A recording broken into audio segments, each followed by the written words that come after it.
से पूर्व मैं आर के पाठक गोल्डन अपनी पुस्तक उदयनाचार्य से कविता के कुछ उदाहरणों को प्रस्तुत किया था, आपने सुना होगा। वस्तुस्थिति यह थी कि बौद्ध, जैन मुख्य रूप से और वैदिक धर्म के जो अनुयायी थे, इन लोगों में आपस में घोर घनघोर युद्ध चल रहा था। एक दूसरे को परास्त करने के लिए तरह तरह की विद्याएं अपनाई जा रही थी और हिंदुत्व को अपने आलिंगन में कसकर बौद्ध धर्म को मार डालना चाहता था। खासकर बड़े तबके के लोगों पर बौद्ध धर्म का या जैन धर्म का प्रभाव नहीं के बराबर पड़ा था।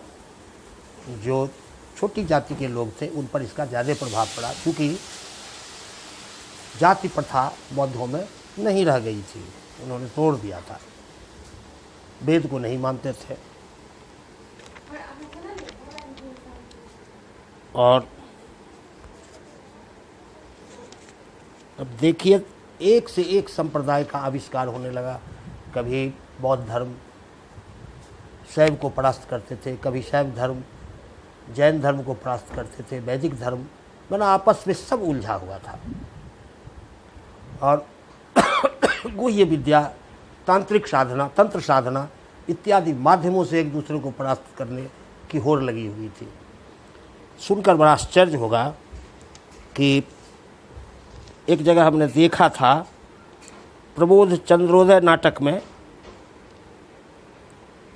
जो जैन और बौद्ध श्रवणों का रूप अंकित किया गया है, वह बड़ा ही घृणास्पद और पतित है।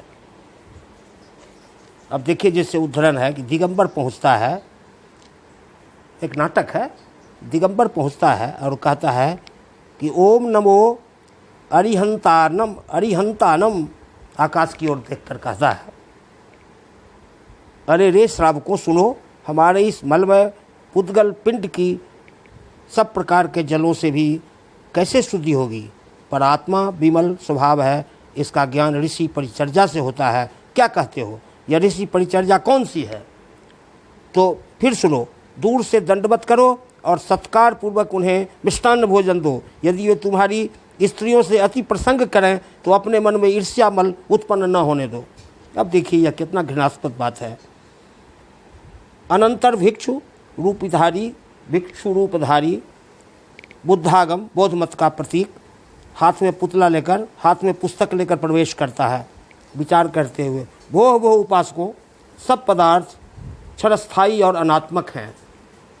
वे बाह्य से जान पड़ते हैं, पर जब चित्त संतति में से सब वासनाएं निकल जाती हैं तब वह विषयों से विरक्त हो जाती है। जरा इधर उधर घूमकर बड़ी आढ़ता से, अरे यह सौगत धर्म सचमुच अच्छा है, जिसमें सौख्य है और मोक्ष भी।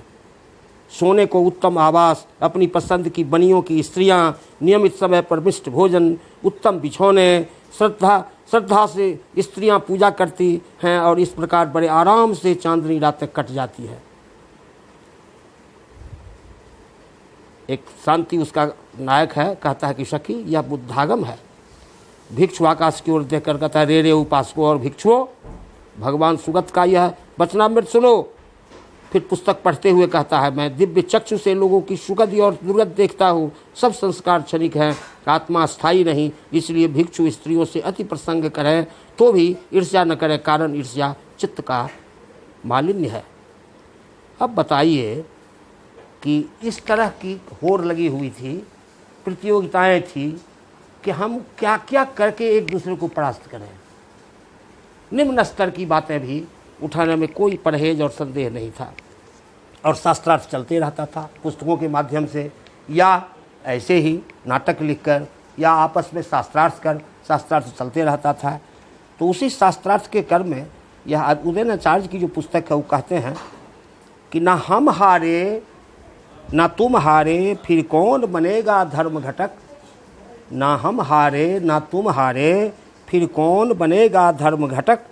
कभी मोहन गृह का मोहमयम, कभी मुष्टिघात मुष्टिक प्रहार। माया प्रपंच अंतःकरणम या बीज न्याय का फलोदगम।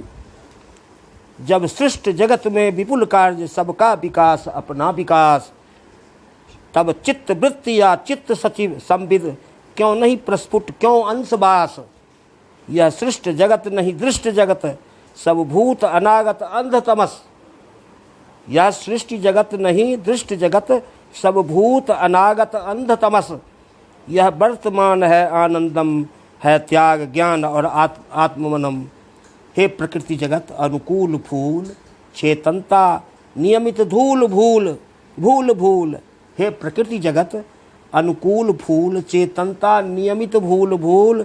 नित नित दर्शन का महत तूल आनंद शांति पर धूल धूल। दुख ही दुख सोचोगे हरदम आनंद कहाँ से आएगा। दुख ही दुख सोचोगे हरदम आनंद कहाँ से आएगा। सुख को सोचो हर पद श्वसनम दुख दूर हटेगा चकाचकम। सुख को सोचो हरदम श्वसनम हर पद श्वसनम दुख दूर हटेगा चकाचकम। जीवन मिलते ही छुटकारे की बात मत करो अब बात मत करो वनवासी। वैदिक धर्म के जो है वो बोल रहे हैं जीवन मिलते ही छुटकारे की बात मत करो वनवासी। अभी खिलने दो मत छुओ मुझे पुरुषों से कांटे चुभन भरी। अभिज्ञप्त डगर पर कदम नहीं अभिज्ञप्त डगर पर कदम नहीं मंजिल पर चरण कहाँ रख दूँ। अभी सुबह हुआ दिन ढला नहीं अभी लक्ष्य बात कैसे कर लूँ। पुष्ट हो जाने दो हर अंग भंग उपशांत नहीं हो सकता है। श्रृंगार स्वाद में रस भरने दो गृह चेतनता शून्य शून्य अभिसार नहीं हो सकता है। पहले सींचो अतृप्त उपवन फल में रस को तो आने दो। कलियां धीरे विकसित होंगी अभित्रायमान सुंदर सुवास तो आने दो। हे नचिकेतस गुणकर्म न जल्दी तुम छोड़ो। साधन सहज ज्ञान से देखो कोई प्रमाण और तर्क नहीं। तुम परम सत्य ऊंची कविता दर्शन कर लो। कोई प्रमाण और तर्क नहीं तुम परम सत्य ऊंची कविता दर्शन कर लो।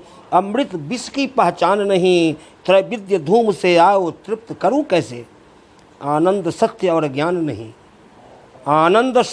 ज्ञान नहीं मन प्राण बाक रस देखो चखवाऊं कैसे। हे दुख भेखज जागरित प्राण को हंसने दो।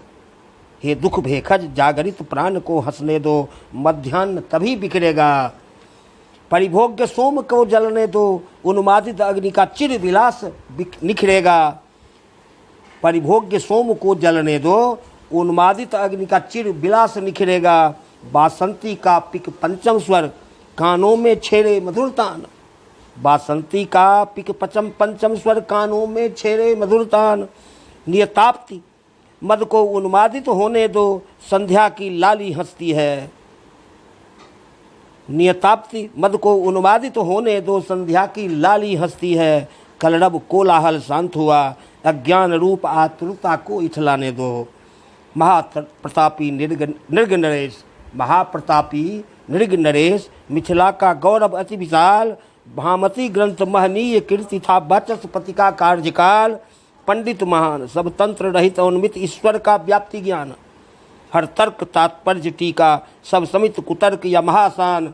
देखो देखो फिर ज्ञान मित्र और रत्न कीर्ति नहीं मान रहा। धर्मोत्तर सह कल्याण रक्षित आचार्य बौद्ध भी तान रहा। सब अनुव्याहृत अनुलाप तर्क आस्तिक दर्शन कंपायमान। जातात्म बोध जातक संभव रस सिद्ध तभी ईश्वर महान। अब इसके बाद उनका जन्म आचार्य के जन्म के बारे में कविताबद्ध है इस पुस्तक में। उसको फिर उसकी चर्चा फिर बाद में होगी। धन्यवाद।